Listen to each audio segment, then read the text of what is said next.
Глушецот што јаде мачки.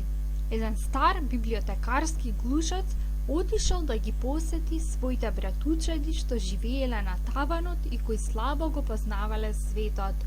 Не го познавате светот, им рекол тој на своите срамежливи роднини, и по секоја веројатност дури не знаете ни да читате. Ех, ти си учен, воздигнувале тие.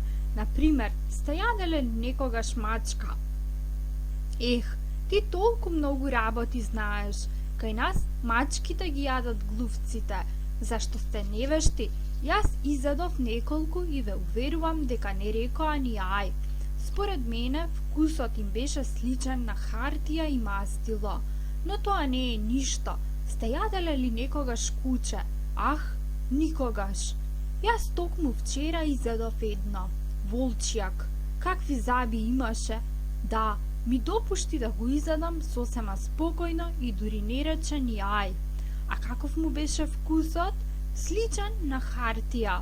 А сте јаделе ли носорог? Ех, ти знаеш толку многу работи.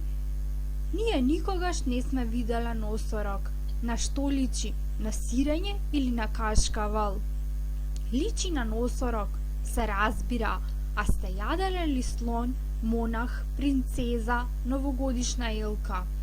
Токму во тој миг, мачката што го слушала разговорот од задеден сандак се фрлила со заканувачко мјаукање. Била вистинска мачка од месо и крв, со мустаки и ногти. Глувчињата избегале во дупката. Останал само глушецот од библиотеката, кој од изненадување застанал како закопан на своите ножиња, како да бил паметник. Мачорот го зграбчил и почнал да си игра со него. Ти ли си глушецот што јаде мачки? Јас, ваше пресходство. Треба да разберете дека, бидејќи секогаш меѓу книгите живеам, разбирам, ги јадеш нацртани, печатени во книгите. Да, понекогаш, но само со научна цел. Секако, и јас ја почитувам литературата, но зар не ти се чини дека малку треба да се поучуваш и од реалноста?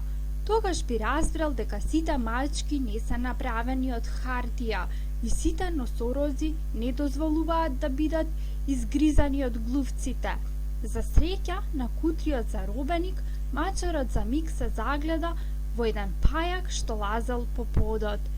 Библиотекарскиот глушец со 2 скока се нашол меѓу своите книги, а мачорот се задоволил со тоа што го изел пајакот.